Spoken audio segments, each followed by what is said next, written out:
What's up, dog? Hello. How's it going? Pretty good. How are you doing? I'm good. It's good to see you. Good to see you also. Sorry. We had a few tries. Last time I was supposed to come over and record with you, my battery died from my car. Yeah, you said, and you were supposed to about to go to Tennessee, right? Yeah, I was about to go to Tennessee the next day. And I had my car parked in a parking lot, but while I was on tour, it was in New Jersey. So I went to New Jersey to pick up my car, but then the battery was dead. And then I called AAA, and they came and charged my battery. But then it died again immediately before I was able to leave the parking lot. And then AAA had to come back, and they were like, actually, your battery is not ever going to work again. It's totally done. They swap it out? Can they do that? So usually they can, but they were out of batteries. And so then what? They gave me enough charge to go to the car parts store around. It was basically around the corner. So I went there, bought a battery, had to not turn my car off, and then I had to go to a mechanic. The whole time, I gotta get to Benny Feldman's podcast. Yeah, I thought I was gonna be on a 2-hour errand that turned into an 8-hour errand. Oh, good. Yeah. Oh my god. I thought I was just gonna go get my car, but then it ended up being a 4-step process. Waiting for the mechanic to change it out and stuff. Were you able to get to Tennessee and everything? I was, yeah. It was beautiful. It was really fun. Oh, that's good. Yeah, it was good. Where'd you go down there? The Blue Ridge Comedy Club. It was awesome. It's in Bristol, Tennessee, which is the birthplace of country music. Oh, nice. Yeah. Oh, yeah. Where do you think the birthplace of comedy is?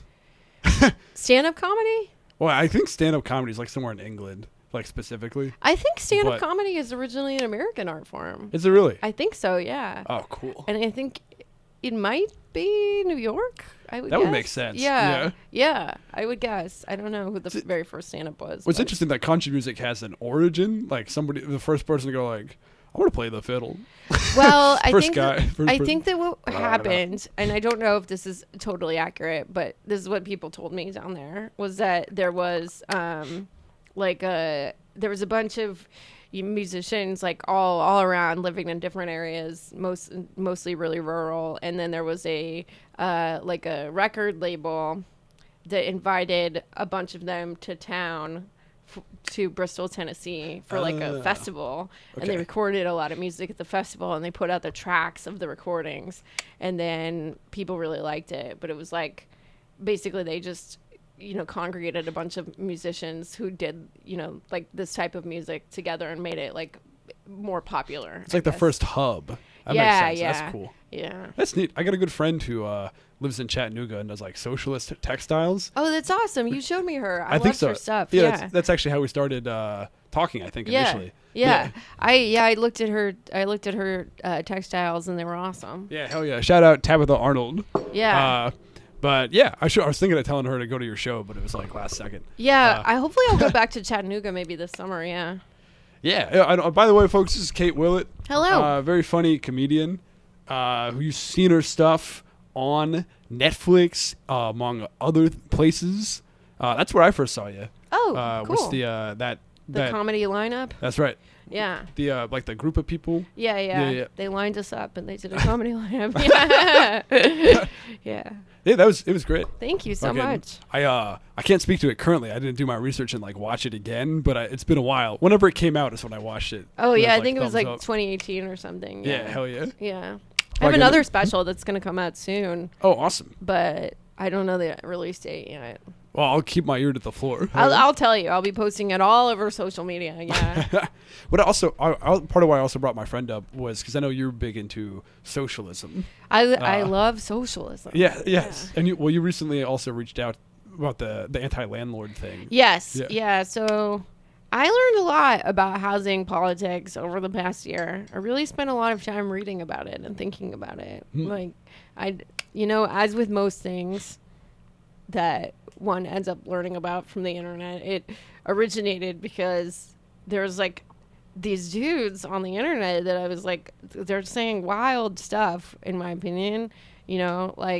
against, rent control and stuff like that. And I was like, what is this? Who are these people or whatever? And then so I started like digging into it and figuring out more about what's going on. What kind of wild stuff against rent control are we talking? Like pro or against, or what do you mean? Against, yeah. I am pro rent control, pro tenant protections. Right, okay. I think if you're a renter, it'd be wild not to be supporting those things. That's right. Yeah. But, yeah, I tenants mean, against tenants. I've got like a sign that says, tenants against fuck tenants. And I'm yeah, I mean, like, it's definitely... Pick me tenant, sorry. Pick me tenants. That's really funny.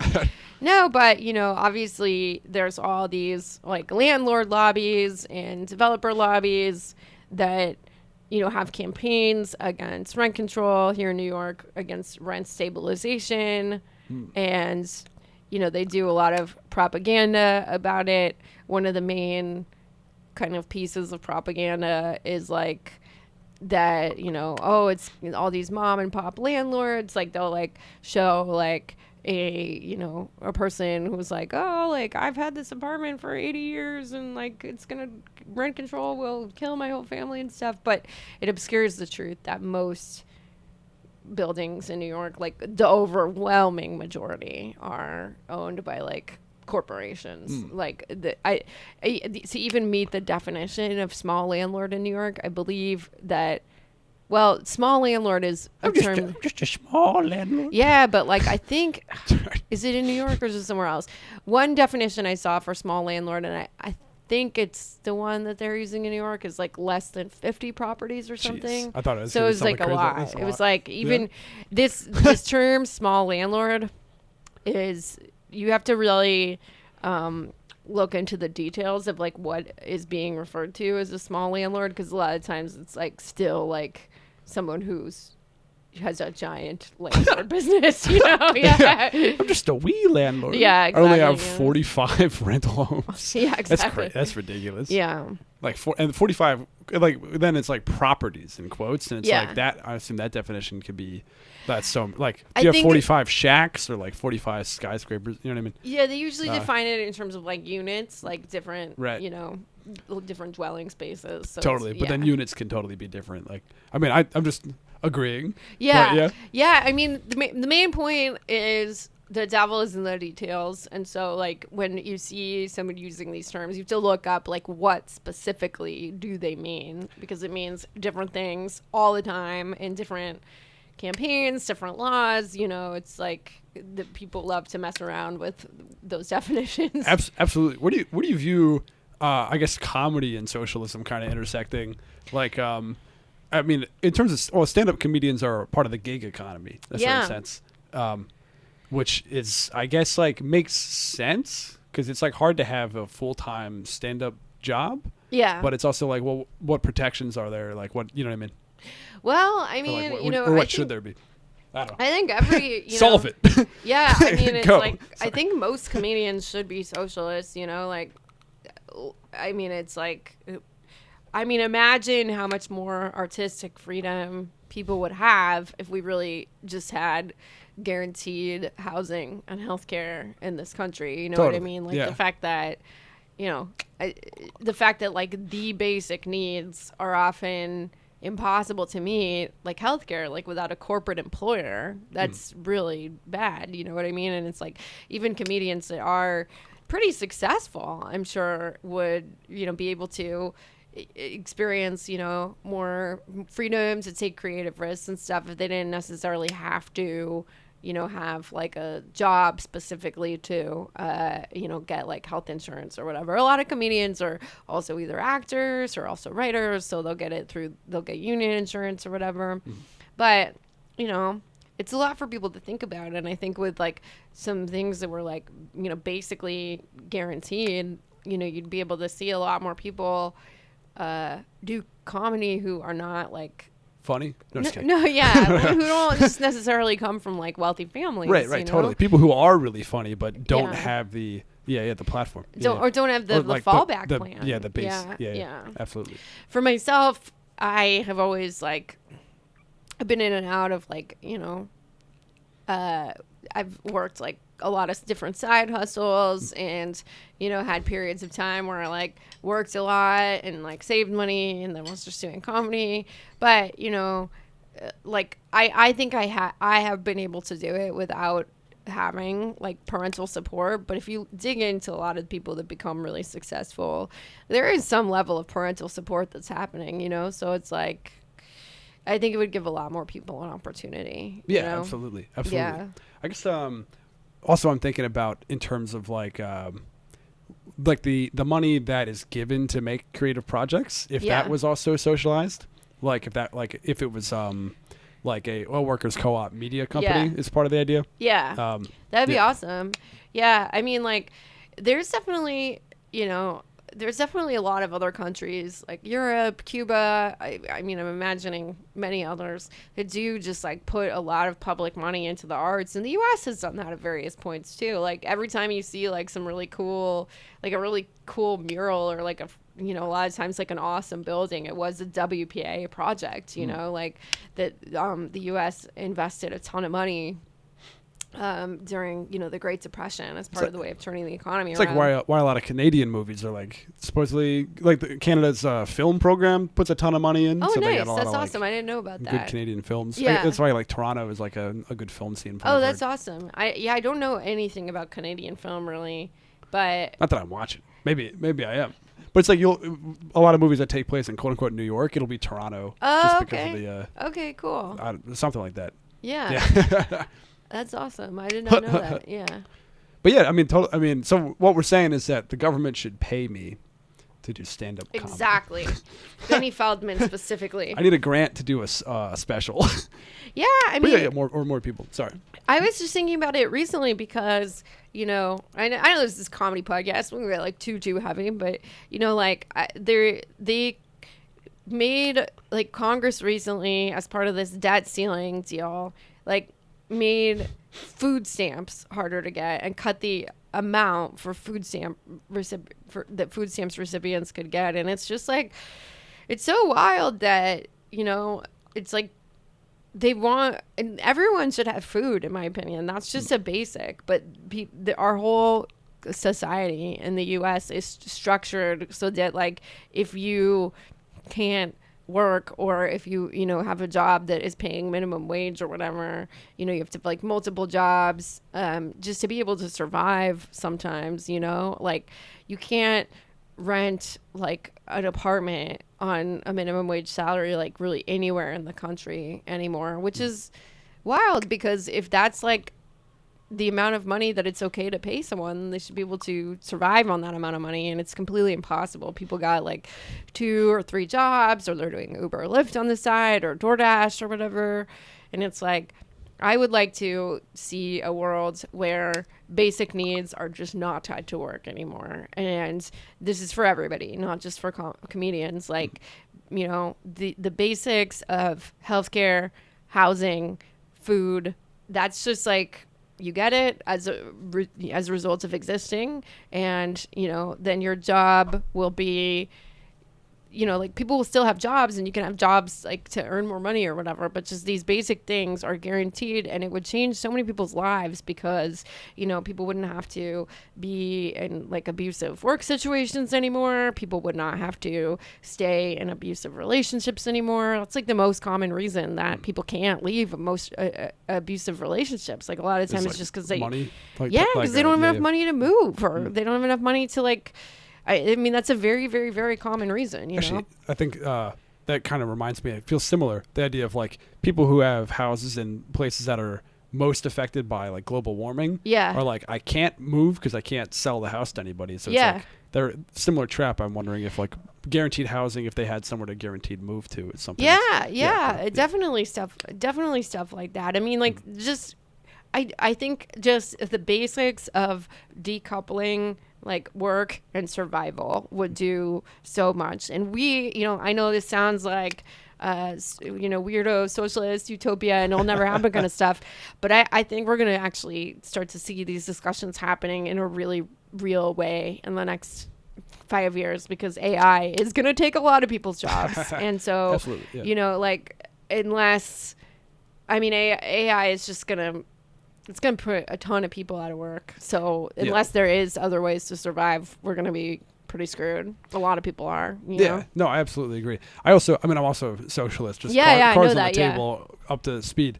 I guess like I think that it's like, you know, it's weird where it's like if it was managed correctly, if we had a socialist system where like everything was guaranteed at the base level, it'd actually be good that like AI is doing these things for us. Yeah. But in the system where it's either AI or the person, like it's like either the person has a job or AI does it and the person starves, it's like actually bad. It's like a weird.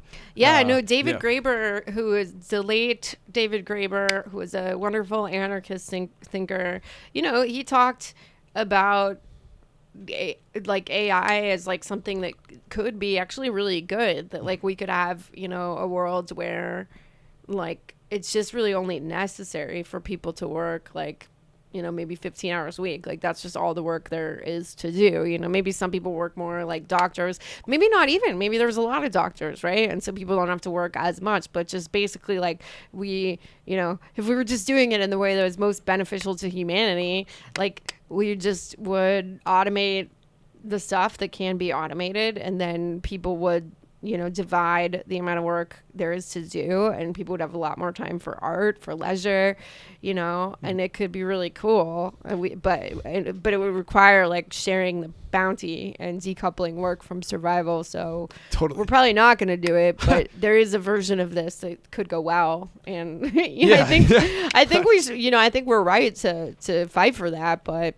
part of the thing with the AI art is it's like, no, don't use AI to replace the one thing that we want to do. Yeah, exactly. Like, you know what I mean? Well, and like, also AI art is just like stealing people's art and then just reconfiguring it. Yeah, exactly. Mm-hmm. Yeah. Shit, fuck. Yeah. That's my weighing in. AI Tourette's. It's some sort of like glitch or something. You right before the podcast, switching gears a little bit. Yeah. You said you were a video game abolitionist. Oh, I was just joking. Oh, yeah, I know. I think it's like funny because I have a lot of friends who are men who are very like dorky type gamer guys. I don't. And I think it's, I don't believe you. And I think it's really funny to say that I'm a gaming prohibitionist. Like I'm the Carrie Nation of gaming. That's funny. You know? Yeah, just like walking around with an axe, chopping up people's like gaming systems or whatever. But I don't really mind gaming. I do. Just a fun tangent. Yeah, I think like certainly my social media, Twitter usage is as or more harmful than just gaming or whatever. We all have, you know, things that kind of. Or maybe not. Gaming is okay in moderation, and people do become addicted to it or whatever. But people become addicted to all kinds of shit: TV, social media. If there was gaming prohibition, and then like Barcade becomes a speakeasy, that would be so funny. I would love it. Like you can go play Donkey Kong or whatever. Yeah. But yeah. Oh, that's a cool concept. Yeah. Okay. But back to socialism, or yeah, I don't know. I guess because, I mean, comedians tried to unionize in the past. Yeah. Like stand-up comedians. But then it was like struck down. It was like labeled a contract-based thing. It was like only a gig economy type thing or something. I don't know the specifics. I know. I think there has been a couple efforts to unionize stand-up comedians. I know Ted Alexandro knows a lot about that. He was active in that effort to organize. I don't know exactly what is... Yeah, I don't know what it was like. I know it was killed because people were willing to scab. And, you know, it's honestly, I don't mean to be cynical, but it's hard to see a world where comedians would refuse to scab, you know, if there was an effort to unionize like they did before. But I don't know. I mean, I've seen... You know, like a lot of comedians are also in the WGA, and just like the amount of solidarity that people are having with the WGA strike right now is very solidarity with the watch. WGA. I assume we. Yes, assume we of do. course. We support. Yes. Yeah. No. Absolutely. You know, I think it was like easy for me to get sort of cynical about like comedian politics during like the 2020 election season because I was a huge Bernie supporter, and. You know, I really do think that Bernie's platform and plan was, you know, basically like by far better than anything that was on offer. And I think that a lot of people in the entertainment industry were like kind of anti-Bernie in this very sort of vocal way that was a little discouraging, you know? You think that's shifted? Yeah, I do. Nice. Okay. Not so much as Bernie Sanders himself specifically. I don't know. I mean, he's not relevant in the same way right now, but I do think that the pandemic has shifted a lot of people's politics. Like I knew like still with her liberals that are like fucking communists now. So yeah, I was about to say, can I swear on this podcast? But I'm assuming I can. No, please. That would be crazy not. if you did a podcast where swearing was not allowed. Yeah, that'd be wild. Yeah. That would be a wild choice. Yeah. I bleep myself. Yeah. That would be if I had boop, like I had a button in my back pocket. But yeah, yes. There's some other. I think in Canada, I'm bringing up Canada again, but I think they actually have a performers guild or some sort of union that includes stand-up comedians. Oh, that's amazing. And I was like trying to see if there was some way to. I don't know. I'm not. I mean, when I looked into it, I was like an open micer. Yeah. I was certainly not in a position to like be the guy that started a, American stand-up comedy guild. Yeah. But I think like maybe at some point I could help with that. I don't know. That's like something I'm thinking about. It would certainly be a good thing for us. It would certainly be a good thing for us. Like pay hasn't raised at a lot of places since the 1980s or whatever. And it'd be...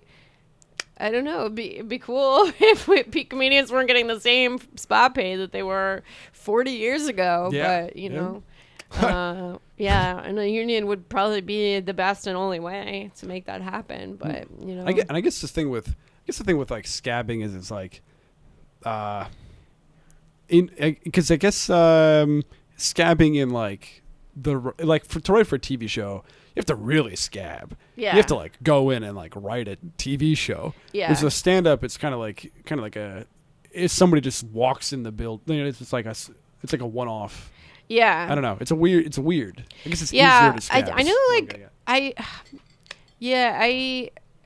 it would require people refusing. It would require comedians en masse being willing to refuse to perform, to stand in solidarity with other comedians. And it would require basically everyone really funny to stop doing that. And that's very hard for me to imagine at this point. Major decentralization as well. Like, it's like, I mean, if you're going to picket specific buildings of like Hollywood, writing locations or whatever, like there's places where it's like to picket every stand-up club in the country is incredibly hard. Yeah, and I also think we kind of did see like sort of, I think we could get a bit of insight into what would happen like in the early days of the pandemic. There was definitely a lot of people who were like, I'm staying home, I'm not performing.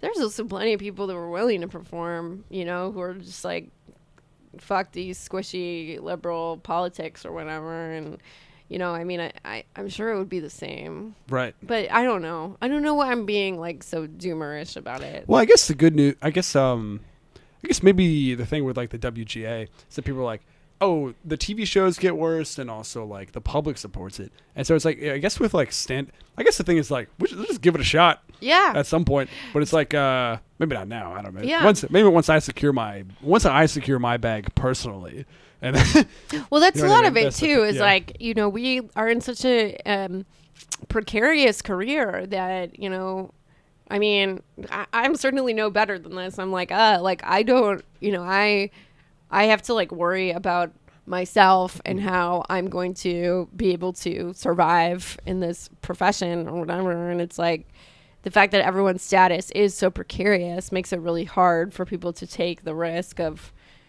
doing something like organizing a union, Right. But like, I mean, I think we should. You know what I mean? I totally support that effort. It feels hard to imagine it happening, but I do think it's a good idea. Yeah. And I guess part of what I was saying with the WGA is like now also the public would maybe support it and not go to if clubs were scabbing, like having people perform still. But that's like hard not to, because it's like then the club. I don't know. Because it's like who are you making the deal with? Yeah. Each individual. Maybe that's what it is. You go, all right, any club that's willing to do this new deal will work at. Yeah. And then it's like from there, it's like they have to either do the new deal. Yeah. And the public will only go to, I don't know. Yeah. Yeah. But like, what about the fact that like half of comedy is like these like kind of like right wing, like edgelord type of guys now? Don't you think that they would. That's just a good be, point. Yeah, they're just gonna keep doing that. Yeah, they would just keep going, and we would just be like. Well, they want more pay though too, right? Don't they? Selfishly, at least. I don't know. I think if you could get like a couple of the major guys to like throw some support behind the strike, like if you could get like a Rogan type of character or someone at that level to be like, hey, this is a good idea, that it might have some influence. But totally. But you would need at least one person to give it like the non-squishy liberal, thing to it. Yeah. And part of it, well, I guess part of it too is like a lot of those guys, they do they do right or alt-right politics on stage. Yeah. But then like behind the scenes, like they like want money. Yeah. You know what I mean? And so it's like, well, if this would be a method for them to get more money, then I could see them actually supporting it. Yeah. You know what I mean? Mm-hmm. So hard to say. I definitely think it's worth a shot. Let's do it. All right. I'm declaring it right now that Cool. in the future, I'll declare it. Yeah. I'll declare a stand-up comedy strike. I love your plants. Oh, you got some good ass plants. Thanks. I just moved those ones up to the thing. What is that? A snake plant? I don't know. I think the ones with the big leaves you have, I'm pretty sure, is a snake plant. I think you have a snake plant, a jade, and Some I other don't know what the other guys. ones are. Yep.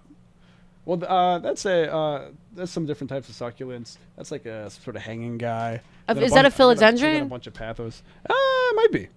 Looks like a philodendron. I'm gonna turn the camera. Sorry, I didn't mean to do that. Get the camera involved. Check it out. That's what she's talking about. Some plants over there and stuff. Yup. Make sure I have anything. Get my underwear in frame. Get my laundry bin or whatever. You got like good storage in this room in general. You got a lot of stuff into this space. Thank you. I actually have too much storage.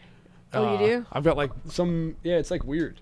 Like some of it's like empty in a weird way. But yeah. I like it. Thank you. I appreciate it. I'm kind of upset. I think I could have fit more stuff. I had like a really cool coffee table that I didn't bring when I moved here. Okay. Hut. What's that? I said, oh, okay. Yeah. Yeah. I wish I had a cool coffee table. I want to get one. Yeah. I kind of want to put a coffee table in my room, like a chair and a coffee table, so I can like have a little seating area. Exactly. That's where I had it previously. Yeah. I had it in my room. And Yeah. just like, that's where I put all my like incense and stuff. Yeah, and that sounds nice. Yeah. I love that. Do you have outdoor access? Yeah, we have a little backyard. Yeah. Oh yeah? Yeah. Nice. Do you like drink coffee out there and stuff? I haven't really, but maybe I should start doing that. That sounds nice. In the morning, yeah. Yeah, that sounds nice. Yeah. I had like an outdoor space in my last place. That's what I would use it for. Oh, that sounds pretty good. Yeah. That's great. Yeah. You knew the plants. You a big plant person?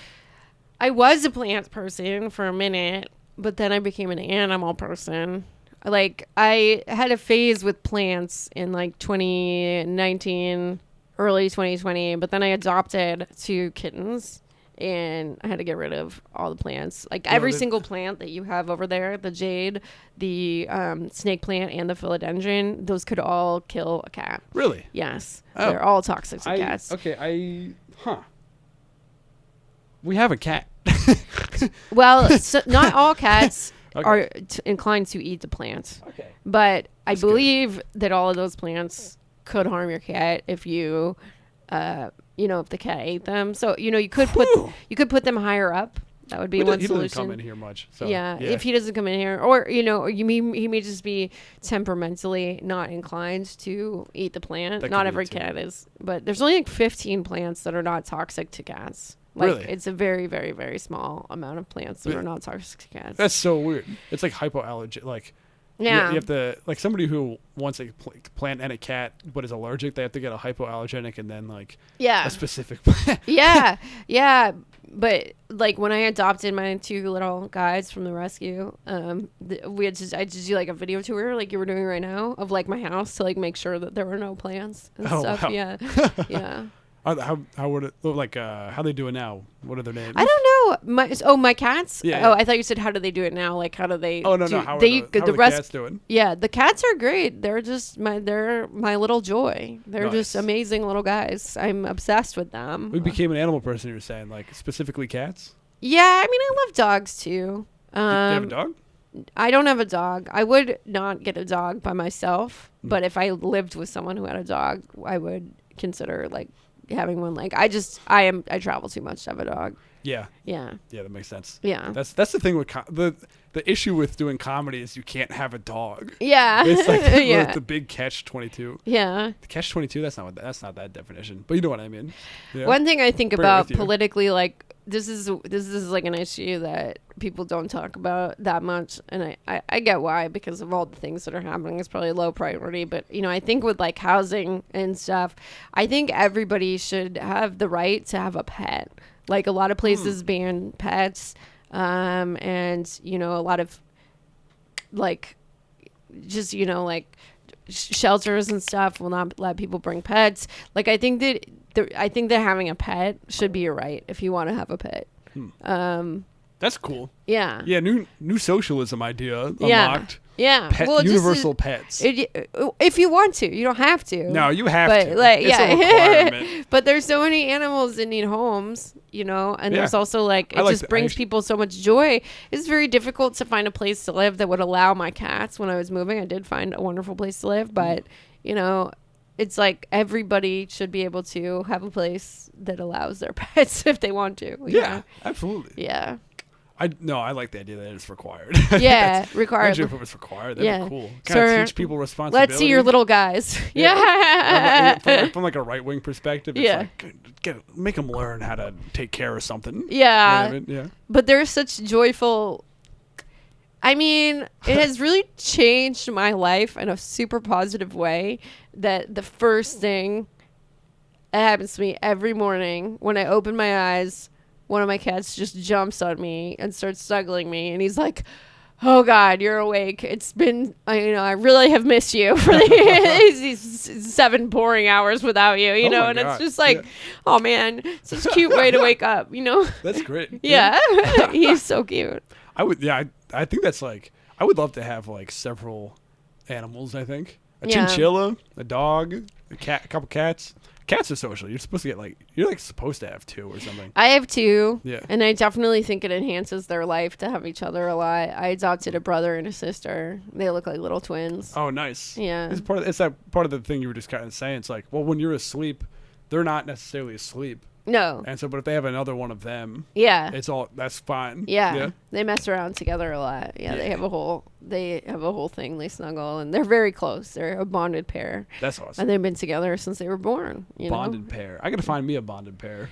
Yeah, I mean, there's another person. There's a lot of bonded pairs. Like a lot of shelters, will have cats that either have been bonded for their whole life, or sometimes cats even bond in the shelter. But every once in a while, cats, actually it's pretty common. The cats have a little soulmate that they can't really be away from them. They come together, and I think it's so beautiful. It's beautiful. That's absolutely beautiful. Yeah. It's just like, I hope to have that. I hope to be in a bonded pair at some point. Exactly. Yeah. It should be a requirement that everybody has a pet, and that pet has a bonded pair. Yeah. Universal bonded pairs. Yeah. Yeah. And also for people. Yeah. Yes. Yeah. That's good. That'd be a good app name, but for like an app that everybody kind of dunks on. Bonded pair. Yeah. Yeah. Like I could see that being an app, but I could also see it being like an app that everybody is like, this sucks. There needs to be another dating app. There needs to be one where you can, where people write a little more and then can search for specific things. I think it's crazy to me that there's no way to for example, I'm mostly only interested in dating other socialists or people with leftist politics. It's not a hard deal breaker. But it's important, right? And it's crazy that there's no way to search for that on any dating app. It's I think Hinge lets you turn them off or whatever. Yeah. You can be like, I only want liberals. Liberal is the most left. Yeah. That's the thing. Yeah. It's if they just added another one that said leftist and let you go, that only those people. Yeah. Then that'd be fine. Yeah. But they're just no, you can only choose one of 3. Yeah. You can be the good, bad, or secretly bad. Yeah, exactly. Yeah. Yeah. Yeah, but it's my friend is he's a shorter man. He's saying that when they introduced like the height thing on Hinge, there's like genocide of his people. Oh no. Yeah. Yeah. As a bit. Shout out. I know Shout it out. is tough for men who are. I know it is tough for men who are like less than 5'10" or less than 6 feet or whatever. Personally I'm 5'2", so I don't relate to like caring about that a ton because almost everyone is taller than me, so it's not a big deal. I don't really even register who is super tall and who is I don't know. Well, I think if somebody I don't put height in my profile. Yeah. Because I'm like, if somebody cares about that, I'm not interested. Yeah. You know what I mean, if you're the sort of person who like it matters to you, I'm like, well then bye. Yeah, exactly. But, yeah. Norm Macdonald was working on like a video dating app or something. Oh man, that's so funny. Do you remember that? No. Shit, that would have been cool. Like the only way to, like you have to do a video. Okay. Yeah, I don't know. I was thinking about this today because I saw like this is gonna make me sound like such a grandma, and that's fine. But are you millennial or are you Generation Z? I'm a millennial. But you're millennial. Kind of at the tail end. I'm 29. Yeah. Okay, so you're like you are millennial, I think. Yeah. Yeah. But these Gen Z kids in their 20s. This is again. I'm about to sound so old. They have this thing called the talking stage. Have you heard of this? No. So I'd tell like when they describe like the phases of a relationship, they have this thing called the talking stage. Sure. Which is like often when you match with someone like I'm being dismissive, but that actually makes sense. Talking for like sometimes several months before you even meet up. Several months? Yeah. Several months? Yeah. Folks, several months? Yeah. Gen Z, what are you? You gotta. What's the next stage out? Let's hear the stages. Dating, the talking stage, dating. Oh sure. And then I'm in my for wife's most stage. people, a monogamous relationship, and then all the other stages we know about, engagement. Oh, so it's like, so the talking stage is like a totally separate thing from dating. It's now. it's pre-dating. Okay. Which is wild to me to add another stage to dating. I guess it makes sense. Like not from the several months perspective, but from the like, I'm talking to somebody on an app. You know what I mean? It's like I'm not dating certain people, but maybe I'm talking to them. Yeah, but for like 3 days. Yeah, it's definitely not. Definitely not like a month. Weird. It doesn't need a stage. I don't know. I'm a big believer in like if you are gonna date, like if you're looking for someone to date, like just meet up as soon as possible because that's the only way to really tell if you're compatible. So, hey, want to go let off some fireworks with me? Yes, exactly. Yeah, you want to come over and do some kind of a spell? Do you want to, you want to put something under a spell? do a spell. I don't know. I was just trying to think of something that sounded wild. I'm just gonna hear you. But it's like I think you gotta just meet up. These like that's right. I was reading this article by some Zoomer was like, you want to get to know people before you meet up with them. Stop you right there. You were reading an article by a Zoomer. I was trying to figure out what the hell this talking stage was. And folks, this is an ageist podcast. Yeah.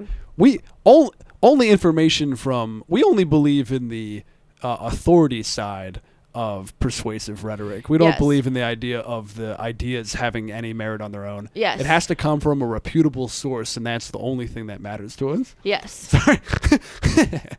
Sorry, you're reading I just wanted to be. Oh no, I was agreeing with you. Yeah, I love your ageless podcast, but but it was just this idea that you should get to know someone before even meeting up with them, and it's like you could literally be talking to someone who's completely fake person. Yeah, you have to. Like you could be talking to like a middle-aged man who just used a hot girl's profile pic. Like it's not. There is no talking stage. Like, you could be talking to somebody totally fake. You also don't know them until you like talk to them and get their like mannerisms and like, how they're saying things. You got to spend time together in real life. Absolutely. As soon as possible. I wonder because if Gen Z, I feel like they're texting a lot more. Yeah. Folks, the kids these days are always on their phones, and I'm wondering if there's an element of the fact that they are more fluent in like what emojis and what like punctuation and sorts of patterns of speech there translate to certain personalities in the real world. Yeah. So maybe it makes some sense. Does that make sense? I don't know. Maybe. I definitely think they see text as an exception, like, or as a extension of themselves in a different way. Like a sword. I mean, I don't know. Like, I have younger friends sometimes, and like, to me, if I just start dating somebody, I'll mostly just text with them to make plans, to see where these, to see what's up. But apparently that's like a real kind of old lady way of doing it. And that, like, the new way is that, like, immediately when you start dating, you're supposed to text someone every day, and he's supposed to say good morning to you. And it's like, this is like way too much for me. Like, until I know the person like really pretty well. I think also, though, I mean, like, when I hear something like that, I think, like, if I was the age of those people, I'd be like, no, that's a specific group of people, a specific group of Zoomers. Like, it's not, like, sometimes when people speak for a generation, I always felt this way when people talk about, like, millennials. I never felt counted in, like, the quote-unquote millennial patterns. Yeah. You know what I mean? It's like, millennials are killing jewelry. Yeah. And I was like, I'm not doing anything. You're like, I was never going to be a jewels guy. Yeah. Yeah. No matter what my generation was. Yeah. Well, I guess, so in that case, I am sort of passively participating in that one. But I'm trying to think of, like, it's like, millennials are all saying my BFL. It's like my best friend for life. And I'm like, I'm not. Yeah. I'm not fucking, So when I hear something like that, I'm like, is it Zoomers? These are the new rules for Zoomers, or this is how some fucking weird Zoomers are behaving? I think it's the second one, but I do think that there is, I like saw some statistic basically that did suggest that Zoomers are having way, and I'm talking about like adult Zoomers, are having way less adults. Sex than previous generations. Huh. Like, people, the youngins these days are having less sex than ever before. Why? Why? And how do they know? They've surveyed people, I guess. Maybe they're less comfortable. I mean, totally. But totally, I do think that part of it is because people have, like, kind of have all these online connections now. Right. I guess it's like, the thing with Japan, like, their population's declining. Yeah. And I wonder if that's, like, similar elements of the technology are happening with the Zoomers. I don't know. That makes sense to me. Like an online type thing. Yeah. I think the pandemic made a lot of people kind of more socially weird too. Like, and also the economy, I guess. Yeah, I guess so. Yeah, I guess it is harder to date if you live like with your parents, or like, there's probably many factors that contribute to it. But do you think the pandemic permanently made people you think it stunted people's growth in a certain sense? Some people, yeah. I do think some people, yeah. That makes sense. That sucks. I get probably some stuff that they're gonna have to work through for longer, but it is crazy because I mean, I'm not. I know it's like, full disclaimer, the pandemic isn't over, et cetera, like, right. Okay, but like, when I say the pandemic, I'm referring to the hard lockdown and whatever. Yeah, for sure. So, it's crazy because, like, my life was like doing stand-up, hanging out with my friends, then went inside for 1 year, became amazing at cooking. Really? That was your thing? Yeah. Awesome. Lived, but was like, I think about the type of stuff that I was considering back then, especially in like March, early April, when there was all the sirens. I was like, should I go live in a rural shack? Like, do I need to take my money out of the bank? And it was just like, I guess that phase of it didn't last too long, but it was just like, it's so weird to think about that time ever happened. It was such a disruption. Oh yeah. I think people, if you think of your life in terms of like chapters or whatever, or break it up, like that one for everybody starts and has a similar end time of the vaccines, like for like that specific chapter. I know a lot of people that are still in that time. Right. Yeah. For different immunocompromised things, or had family members pass and different elements. Yeah. But it's like, but it's just interesting that definitely started for everybody at the same time. Yes. And then we all had, I don't know, I guess, you were here, you were saying? Yeah. Okay. I was in Philadelphia. I lived here in Park Slope. Yeah. Part of me regrets staying here because I could have gone to California and probably had a little bit of nicer time, just kind of, seeing my friends outside or whatever. And I don't know, but I just felt like if I left New York, I would never come back. Like, I just felt like I wouldn't be able to do the. Where are you from? California, yeah. Oh, that's what you're saying. Yeah. Okay, yeah. What part though? Like. So I grew up in Los Angeles, and then I moved to the Bay Area for college, and I stayed there for a long time. Huh. Yeah. It's so you don't scream California to me. Oh, that's so funny. I feel like I have very Californian vibes. Really? I have Northern cool. Californian vibes.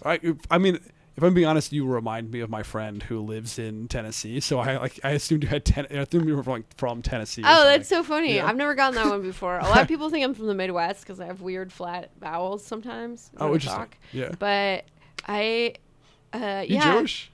No, Okay. Italian. Gotcha. Okay. Similar dark hair. Yeah. You know, that kind of thing. Yeah. But that's why I asked. You're not like a guaranteed clearly Jewish. You're like could possibly be part Jewish. Yeah. Yeah. Yeah. That I am part like Mediterranean Italian. Okay, cool. But yeah, it's a Catholic. But yeah, we got the brown curly hair and the dark Catholic eyebrows California. Yeah. Just like the Beach Boys. But I think my vibe is like very Protestant. Northern California, like kind of like I didn't really fit in with the like bleach blonde, super tan, weed smoking SoCal thing. When I grew up, I was always just like this weird little intense, like I don't know, like I just wasn't. I get sunburned really easily, and I never surfed or anything like that. But when I went to Northern California, I was like, yeah, this is like where my... What's that vibe? I don't know. Kind of hippie, you know. Gotcha. I mean, it's changed a lot, right? Like with like the proliferation of like tech and stuff. I was gonna say in my mind it's like tech bro. So I'm Yeah. like, you don't strike me as tech bro. No, I'm not tech bro, Yeah. but you know I mean it changed a lot with the last tech boom. Tech has always been part of it, and like, but I think you know now like Silicon Valley is something completely different than it was even 15 years ago. You know, and like, but you know. There's definitely a kind of like hippie type tradition that comes out of the 60s and 70s. It's very crunchy, very granola. Yeah, granola. Kind of free love, you know. You know, it's funny. Well, you just mentioned the last tech boom. And I was kind of thinking like people are really down on tech right now, deservedly. Yeah. And it's just interesting where it's like, I don't think we're in a tech boom right now. No, we're not in a tech boom at all. A lot of yeah. tech workers are laid off or unemployed. It's right. like kind of a tough time for tech. Yeah. Interesting.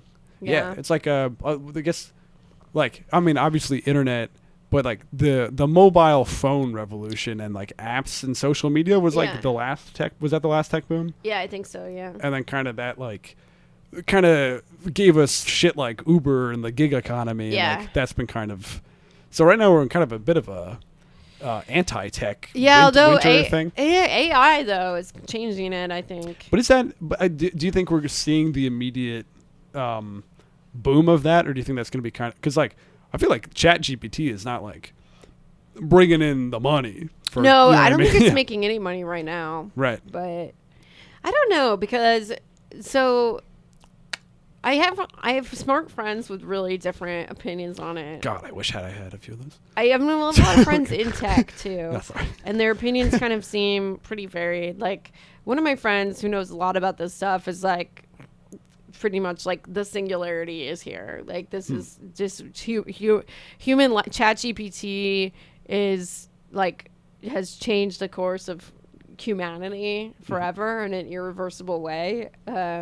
And like we've reached a point where like AI is so, you know, advanced, and it's only going to get more advanced, and it's just going to completely change our way of life, and specifically ChatGPT. And I have no other really smart people who are like, yeah, you know, we've had AI at various levels for a while, and ChatGPT is an advance, but it also has lots of problems, and like yes, AI will come and take all our jobs one day, but that's not what's happening right now. So I don't know. I don't know exactly where it falls, but you know, it does seem like AI has really accelerated recently, and I do think that even if there's not like a boom of it right now at this moment, that it's coming in the next 2 to 3 years for sure. Definitely seems like a bit of a pre-boom, like kind of like the talking phase, of AI. Yeah. We need 6 months to talk to Chat GPT before it'll be a robot that meets up with us in person. Yeah. before you get annihilated. Gen Z is getting killed by robots at a lesser rate. Yeah, I don't know. That is interesting. I don't know. I don't think that ChatGPT is the singularity. I only have like one smart friend, and they don't talk to me anymore. No, most of my friends are pretty stupid. Oh, okay. Their opinion is computer good. No. Sorry, I think we're in a pre-boom with things like the voice stuff, where it can mimic Joe Biden's voice or that kind of thing. But it's not. I don't think that's like a boom. Like that's not changing African economies like the cell phone did. Yeah. You know what I mean? Yeah. Exactly. Yeah. You ever hear about that thing where it's like the entire nations got to skip laying down like landline? Yeah. Because they're just like, we went straight to cell phones. Yeah. No, I have heard that. Yeah. Yeah. Wish I could have done that. Yeah. Fuck. My nation had to lay on all this fucking landline. What a waste. I don't want to give away my age, but I hadn't. I didn't grow up. Guess now on your phones. I didn't grow up with the internet. Really? I mean, I did. We had at a certain point, when I was in high school, we had a house computer or whatever, where could go in the living room and use the computer, but it was dial-up modem, and it was a pain in the ass. And I didn't have the internet in any regular way until I was in college, and I didn't have a smartphone until I was in my 20s. So you're 60 or so? Yeah, I'm 75. Yeah. No, I am in my late 30s, but I am. I'm so glad I didn't grow up with that shit. Yeah, I'm really happy I didn't have to deal with that shit when I was a teenager. Yeah. I had to deal with all that shit as a teenager. Really? Well, I mean, I would have been. I was in 5th grade when we switched from I remember having dial-up. I remember the AOL Yeah. But that's a good imitation of it, by the way. Yeah. Yeah. Or whatever the fuck. That would be so funny. You've got mail. Yeah, that would be so funny. That would be just so funny. If that was your take, as you just started making the modem noises, that would be hilarious. I like that. Yeah. Yeah. That's good. I'm gonna start doing that. Yeah. My brother had Tourette's too. Really? Yeah. Oh, so you're allowed to say it. You're allowed to say the word. Any of the words. Tourette's lets you say any slurs. That's the secret. Like the Avatar. Sorry. His thing was. Sorry. His thing was mostly eye stuff. Oh really? Yeah. Oh. He didn't have verbal tics at Interesting. all. Maybe I'm sorry if I'm being offensive about this. I don't know. I don't know what you're supposed to say. But I know my brother had it. Kate canceled. Yeah. Yeah. Yeah. No, it's fine. Yeah, totally. I have a lot of eye stuff when I'm trying to be quiet, on the train. Makes sense. Yeah. If I'm on the train, I'll kind of look away and just be going like this. That was what he did. Yeah. That his thing. Yeah. The big heavy. Well, part of what's nice about the big heavy blink is that it feels good and doesn't feel like you're harming anything. Yeah, that makes sense. There's a lot of motions that feel like you're harming something. Oh, okay. And so it's when you start doing this, you're like, well, that's probably fine to do. Yeah. And so then your mind is like, all right, let's just keep doing that one, and then that becomes the main one. Yeah, that makes sense. Yeah. Whereas a lot of the neck jerking stuff actually hurts. Oh damn, that sucks. I didn't think about that. But to a certain point, did your brother did it wane for him? Did it go? Is that the right word? Wax, wane, whichever one. Did it go away? I think it. Yeah, I think it did reduce over the course of his life for sure. Yeah.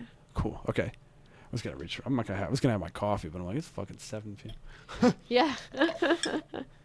Oh, we're at 53 minutes. Do you have anything that you need the public to fucking know? Well, I have a podcast called Reply Guys, which you should listen to. We do talk a lot about socialism on that podcast. We have some great episodes about housing and urban planning, specifically from a socialist perspective, and we've had some amazing guests on. So, yes, please check it out and watch out for my special. It should be out sometime this fall. I don't know the exact date yet. But. We'll still do it. We'll still do a few more minutes. But those are the plugs there. I was gonna say, if you had any opinions, but also plugs. But so I'm glad you. Any opinions? Any opinions you need the public to know? Oh man, I'm just shouting my opinions all day. But what's something you need to learn? Okay. Oh, that makes any sense. I guess if I want to think about my most committed, annoying opinion, Yeah. it's that here's my little spiel. We Let's need do it. massive amounts of public housing. We need massive public housing construction. We need the government to buy a lot of existing buildings. We need to decommodify housing in general, like remove housing from the speculative market, turn it back into just shelter only, right? So it's not like all this, we don't have like corporations and like BlackRock like using this like housing as like an investment.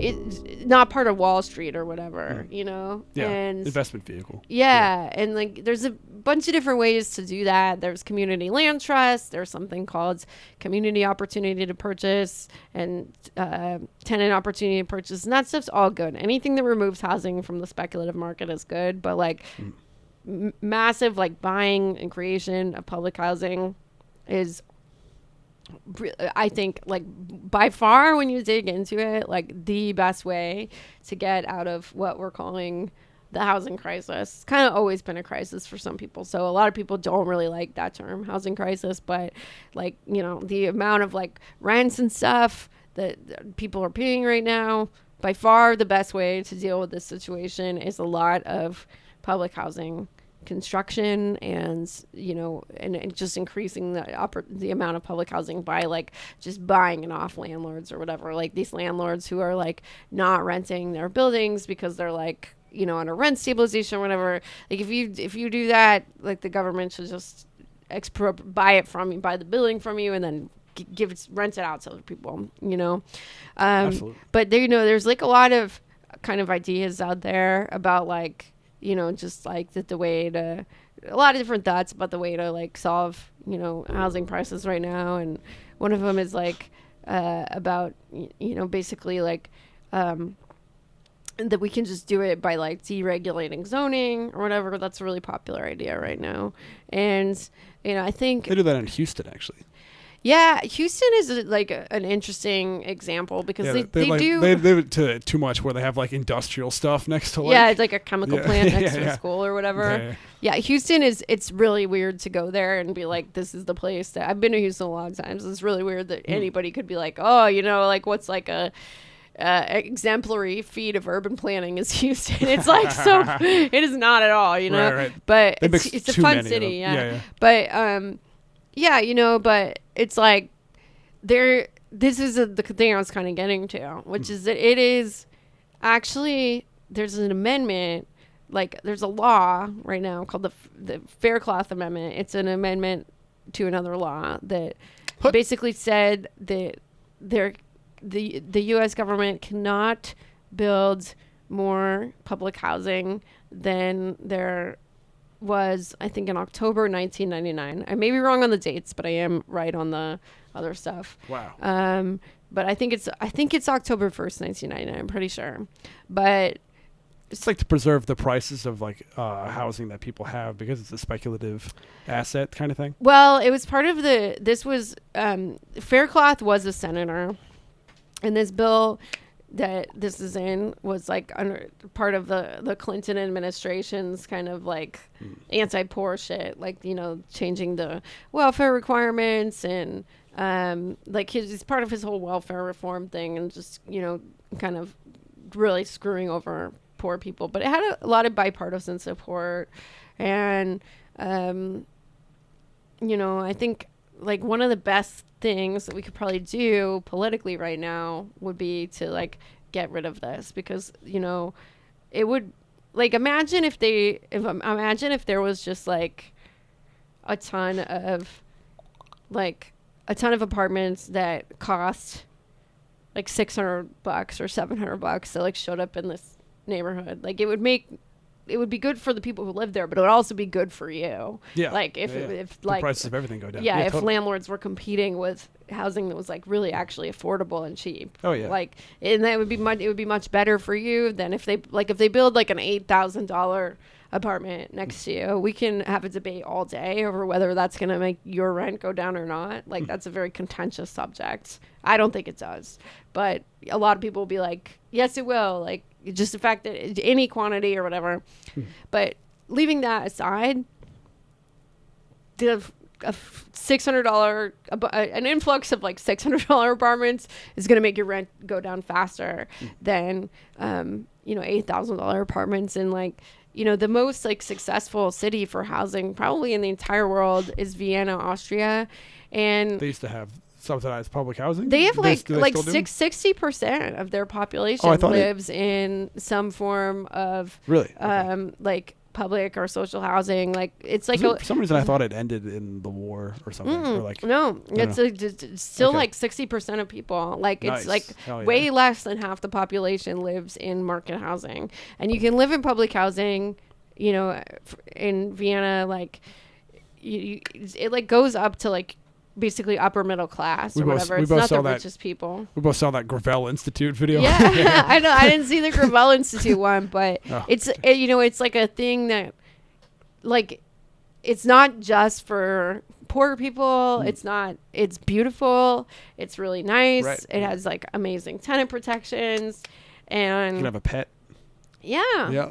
It's like you get like basically a lifelong lease, I think, in most cases and stuff. Wow. But it's like so much, and people pay like way less than we do here because it doesn't have to be profit generating. Like it's not free. Like it is still covered by the cost of rents or whatever, but it doesn't have to make money for a landlord. And as we're seeing now, like the way it doesn't have to generate money for like shareholders, like some people's like rent, it's like for these giant property management companies or like these just whatever. Like I'm trying to think, like there's some of these companies that are like publicly traded, and they like they have to, I think Greystar is one of them, but they have to pay their shareholders like dividends, and it has to, so it's just, if nobody has to make money on it, then it can just be a lot cheaper. And people are paying, I think like 4% of their income in some cases. Wow. I think like up to 20% or something like that. Yeah, up to 20% in some cases. Again, I could be wrong on this, on the exact numbers. Look them up, but I'm probably close. Like, and so I don't know. Like I would just say that that's like a thing that I feel really strongly about, because there's just kind of a massive propaganda campaign right now to say that the solution out of this is just more, market luxury condos and stuff. Like another downtown luxury skyscraper. Yeah, exactly. Yeah, and it's like, just we added 3 new units in an entire fucking. Yeah, and it's like, okay, worst case scenario, like what I think that stuff does a lot of times. Worst case scenario is it displaces people and it makes the rents go up. That's that's the worst case scenario. But the best case scenario is also not very good, which is that the rents go down just a tiny bit. Nothing has changed. The speculation is uncurbed. And it's like more or less the same situation. Like if that's the best option, okay, that's not good enough. Yeah, totally. Yeah. I was thinking about BlackRock a little bit. I saw a really funny TikTok where it was saying, you know how like cereal is like only 4 companies or whatever. Yeah. So those 4 companies, like he pulled back the curtain even further. He's like, most of them, their major shareholder is BlackRock. That's so crazy. So BlackRock cereal. That's incredibly fucked up. You go to the cereal aisle, and it's not like 4 conglomerates that own everything. It's BlackRock that owns all of it. That's insane. Isn't that crazy? Yeah. It's insane. So hats off to BlackRock for doing one thing right. Yeah, and so it's like they made Lucky Charms. It can't be all that bad, folks. We support BlackRock. Yeah, we are living in a corporate nightmare, and the reason I got on my little soapbox for a second is because it's like I asked you to. Yeah, well, because you asked me to, but also because there's like 1,000 like Vox type like explainer videos for liberals and like all these like those YouTube companies channels were owned by BlackRock behind the scenes. Fucking some of them, but you know, it's like there's just so you know, this podcast is owned by BlackRock. well, so anything you might say not be is going to literally get cut. BlackRock, but I mean, there's just Gray Star, Bluestone, whatever. They're all these fucking. Sorry. there is just such a propaganda campaign right now to convince people, one, that there is a market solution, but also with things like BlackRock. I think one of these Vox articles was literally called "Please Stop Blaming BlackRock for the housing crisis." Oh my god! It's just, or please, and then there's like, this is not because these prices are not because of Wall Street. You know, like obviously Wall Street has a huge vested interest in convincing people that they're not to blame, and you know, it's like, oh yeah, there are some market solutions to me getting a damn grilled cheese sometimes. yeah. What am I gonna make it myself? I can go to the market. Do you want to? Folks, do you want to keep going? Just keep trucking for part 2, or would you like to take a break, get more water? Little break. We're gonna take a little break, folks. Couple minutes. That's our thoughts on BlackRock. One of the main things that we can do in a few years is you're gonna see me protesting outside of the BlackRock building with a sign that says, "Fucking make Oops All Berries cheaper. Make Oops All Berries fucking cheaper." Comedy. Yeah. Bye. Oh, part 2 is on Patreon. $4 a month. Buy me some Lucky Charms. And you said your plugs. Rewind 6 minutes or 10 minutes even to see the damn plugs. Bye, folks.